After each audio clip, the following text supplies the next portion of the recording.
l'image dans mon tour du monde qui me marque le plus, c'était dans le Pacifique Sud, vers 45, entre 45 et 50 sud, donc des latitudes élevées. Et on était au milieu de notre traversée entre la Nouvelle-Zélande et le Cap Horn, sur notre petit bateau. Et on avait eu plusieurs tempêtes. Et à un moment, j'étais de quart, et je pense que c'est le soleil qui devait se lever ou se coucher. Et dans le sud, en fait, tout est gris, hein, c'est très très gris.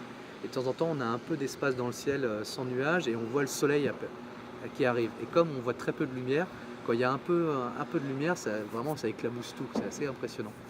Et je me souviens de ce coucher de soleil ou ce lever de soleil, et être seul à la barre, et je me suis dit que s'il y avait la personne la plus riche du monde qui venait me voir maintenant en me disant je te donne toute ma fortune pour prendre ta place là, et je lui aurais dit non.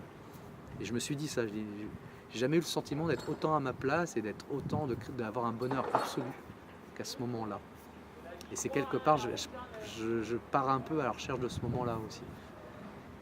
Et je pense que les mers du Sud, c'est un endroit vraiment magique où il se passe ce genre de choses, de bonheur absolu pour les marins. On aime bien de ne pas avoir beaucoup de terre à l'horizon, parce que ça permet de profiter de la houle, des grandes glissades, de navigation vraiment sans limite.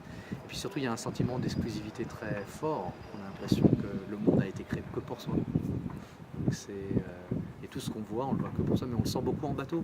Même si on va pas très loin, là, si on va au Glénan et qu'on a la chance de se retrouver seul au mouillage, ou si on va en mer, si on voit un lever de lune ou un lever de soleil, un coucher de soleil, comme on est en mer, on est seul, on a l'impression que ça se lève que pour nous. Ça, c'est la magie de la mer.